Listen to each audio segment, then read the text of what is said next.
everybody, it is Ruthie Rocks, and it is another Monday in Las Vegas, and I'm going to do a quick sound check. Happy day. Another day in paradise, I like to say. Actually, John likes to say that. So let me make sure. Oops. Ruthie Rocks. Rocks. Da-da-da. Can you hear me? Yes, you can. Cool. All righty. So what is going on in Las Vegas? Well, the market. I think they made this screen bigger here. It's covering up so much of my stuff. Anyway, we'll figure it out. We will figure it out. Anyway,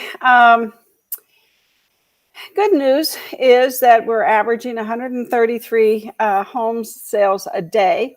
Not quite as good as last year, but then the price point was a lot different too. If you look at the price point last year, it was $347,000 in December. That was the median price. And now it is $421,000. And so we've put some people out of the market is what I would attribute the difference to. And over a month, that's about 250 people, if you do the math, that for whatever reason aren't buying a home like they were last year. We listed 41 homes this weekend that were 400 and under, and we have 608 400,000 and under homes. 608 homes are available that are 400,000 and under. I don't do the 421. I do the 400 for a reason. It's closer to what the rents are. So those people, just bringing that to your attention, that if you do the math, those people are better off buying than renting. And you know all the deposits that you need to rent. Hi, Karen. Good morning. Good morning, Karen. Whoops. Good morning. Yeah, look at that. Lovely picture. Yeah, something's going on because now I'm going to go up and down. Yeah, and so I know that there's not as many multiple offer situations out there. If you're finding that to be different, please give me a comment if you think that it's different. We've had some problems though. Our agents and other agents I talked to with the appraisal contingency and the loan contingency. And what's happening in many ways is situations that I've had to deal with. You get down to the appraisal and the loan contingency, and for whatever reason, you need more time. But you didn't give yourself enough time between the loan contingency and the close of escrow. So now you go back and you're asking for an extension, and the seller knows that they could probably get more for their house now, right? I mean, a month ago, the median price was different than it is today. So consumers are very informed, sellers are very informed. They're talking to a lot of people, and they understand that, maybe it's better if they let this offer die and get a better offer. And so you have to be very careful how you craft that and make sure. One of the things that Zillow taught me when they were trying to take our business away is that one of the best things to do is to come with a qualified, let me rephrase that, a qualified buyer, so that that the only thing that has to be done is the appraisal. And you need to do your homework to make sure that it is going to appraise. And hello, Debbie from Advantage Realty. So glad that you're joining us today. Thank you. So that, just as we go into 2022, everybody, the market is not going to change. It may just even get more robust. That's what I know. I mean, it's softened a little bit right now, but I think going into 2022, we are going to see some robust numbers. And I don't know if the median, I don't have, hi, Annetta. Good morning, my lovely lady. How are you? Look at that smile.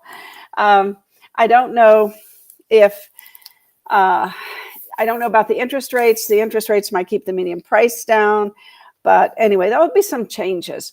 But I think if you notice today, I have the bold predictions going on because I want everybody to watch. I want everybody to watch this at 10 o'clock today. So my show is going to be pretty short. And then I'm going to make sure everybody watches this at 10 o'clock.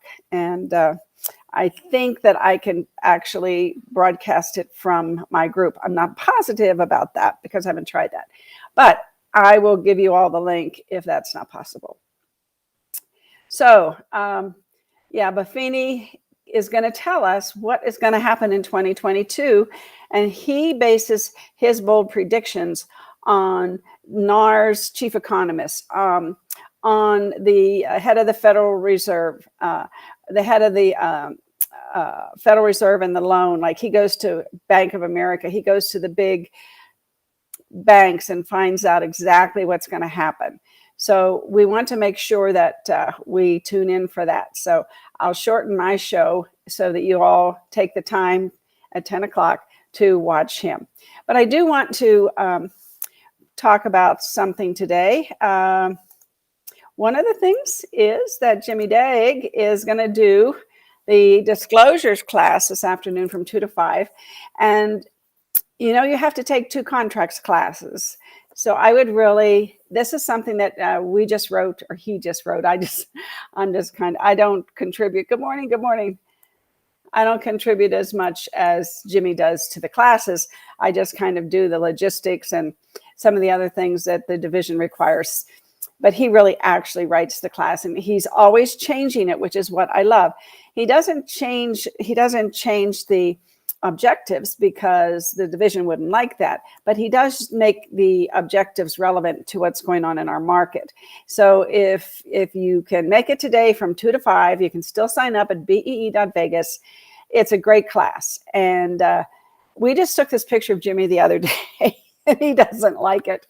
He was on the show when it was Friday, and he doesn't like this picture because he's pointing that finger at you. But he's saying you got to take these classes, you know. And I know people don't like to take classes if you don't have to. But Karen, you're a broker. You know, you should encourage, and you probably already do, encourage your agents to take these classes, so that they can stay on top of what's going on.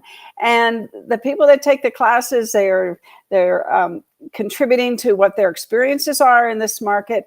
And then we talk about those things. And then we also learn how to apply a lot of the things to the market. Because, you know, we've had like the agency disclosure ever since I can remember.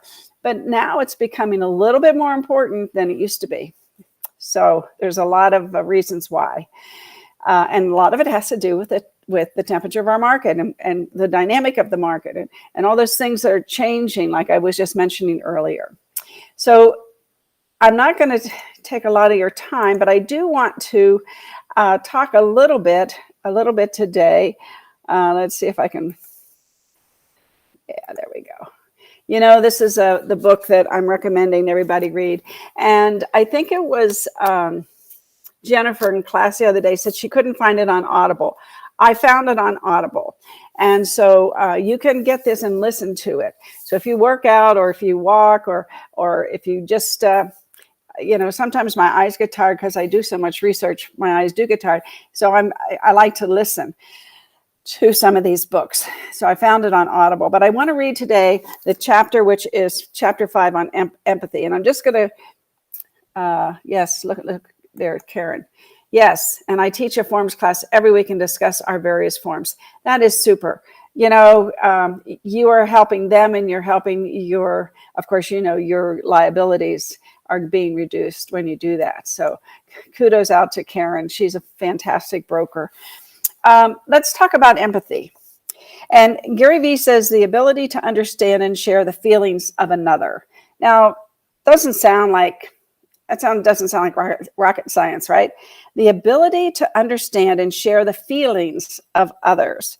So let's call out the elephant in the room, Gary says. I named my wine project Empathy Wines. And in 2019, it was sold to Constellation Brands. But we will always have a special place in my heart and soul. So I can remember when Gary was going to Sonoma Valley and all up and down Napa, looking to buy a winery to make a wine and brand it to empathy. And of course, he started out on YouTube when he was 18 years old, talking about wine because his father owned a liquor store, wine and liquor store. So he's got a long history of wine knowledge. And so anyway, he started that winery and offered it as a subscription. So you could subscribe, and every month you would get 3 bottles of wine. Sometimes it would be rosé, sometimes it would be Chardonnay, sometimes it would be red wine. And he ended up selling it for $200 million. What I mean, it's and he sold it for $200 million because he had so many subscriptions. So you got to think about that a little bit. So when I hear the word empathy, he says, and I read its definition, I get emotional. Empathy is a powerful ingredient that has accelerated much of my success in business and life. And I'm going to read some excerpts from this chapter. I'm not going to read the whole chapter. I'm just going to read the things that apply to us as realtors. Empathy is the reason why I invested my life savings in Facebook and Twitter in the early days. It's why I'm so bullish on the future of non-fungible tokens, NFTs. And if you don't know what they are, you need to look it up, Google it, and learn about them because they are part of our future. They are unique digital assets that exist in a variety of industries, from digital art to virtual real estate to collectibles and even more. And that's why I knew CryptoPunks would grow in popularity and the rappers like Gunna and DaBaby would have successful careers. It's why I knew the internet would change my dad's business back when many thought the information superhighway was just a fad. And yes, they did. They did. And I was doing some research the other day when we were having our cybersecurity class. And I realized that Ananet, I was using that in the 70s. And it was between colleges. And of course, I was been in the computer industry, as you know, for a long time. And I was in the, there's something called batch. When you batch something, you put all the stack of stuff together and you do it at one time. And we used to have trays of cards, the old IBM cards, 2,000 cards in a tray. And then we would run them through a computer because that's where all the data was. The key puncher would key punch the data, the computer would read it. And that was called batching. And then what came along was the ability to sit at a keyboard and transmit data to a computer with a monitor and a keyboard. And we were one of the first people on the East Coast, me and my first husband, to develop a system like that. And we developed it for Vision Care, which was a union insurance company. And, you know, I should be rich. I know that, but whatever. But we were using the internet way back then. That was in the 70s. We were transmitting data over lines, over at the time telephone lines. So things have, the internet's been around a long time, just had a different medium of transmission of the data. So anyway, so it wasn't a fad. It had already been around. So I'll continue to do that over the next several decades of my career. What he's saying is he's going to continue to be bullish on the future. I love that about Gary. I love that positivity, that optimism. Empathy is my ear to the ground. Yes, your ear to the ground is empathy. It naturally pairs with curiosity, as you'll learn when you get to that curiosity section. Curiosity is the work I put in to get educated about NFTs. So he was curious about NFTs, so he put the work and the research into understanding them. Empathy is my intuitive feeling that they are going to be a big part of your life in the future. And when it comes to NFTs specifically, I get the same feeling I got in the early web era in 2005. So I have empathy for individuals sitting across from me at a conference table. But I also have empathy for the masses. For me, it's as easy to sense the feeling of the person next to me as it is to sense what all of you are feeling as you're reading this book. It's crazy and almost overwhelming to me that I can feel all of you collectively with all your different nuances, perspectives, and backgrounds. It helps me continue to communicate contextually. And when you're empathetic, you recognize why people behave the way they do. And why do I react with compassion for those who leave hateful comments on my content? I'm not angry or frustrated. If somebody's taking the time to come to my account, consume my content, and leave a negative comment saying I suck, then that's a reflection on them, not me. They are in enough pain to want to drag me down to their emotional level. And, if you're in situations and, the more successful that you get in life, the more you're going to get criticized, just so you know. And I'm sure many of you already know that. Somebody's going to say, oh, you don't know what you're doing, or you're doing this wrong, or you suck, right? They're just trying to bring you down. And somebody once commented to a piece of content, and they said, Gary, this is ridiculous. You're not that special. And Gary, guess what he replied? He said, that's not what my mom says. And after looking through that user's account, I added, your photography's remarkable. So his mother, and I met his mother. She's a very dear, dear person. And she loves her 3 children. She's got Gary, and Gary has a brother and a sister. And she's a very loving mother. And she instilled this in Gary at a very young age. When somebody says something mean to you, say something good back to them. He deploys empathy and kindness against hate because he knows it takes more strength to be empathetic. Now, that's a very good point. It takes a lot more character and strength to be empathetic and care about people than it does to demean them. And from the outside, people think that those who come with negativity and aggression have the advantage in the interaction. And Gary says, I know that it's the reverse of that.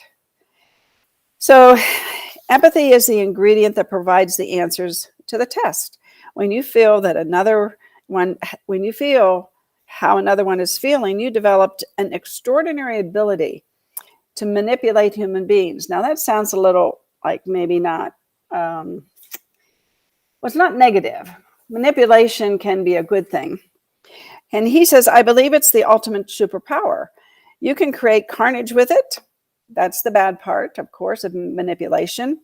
Or you can use it to uplift the world. And that's the good part about manipulation. You can, and he's trying to do that for us with this book, he says. And I'm trying to inspire you to be happier by developing these ingredients for business success. In reality, this is all about not just helping you win in business. It's having empathy, which is what the world desperately needs. However, it's one thing to have empathy. It's another thing to use it.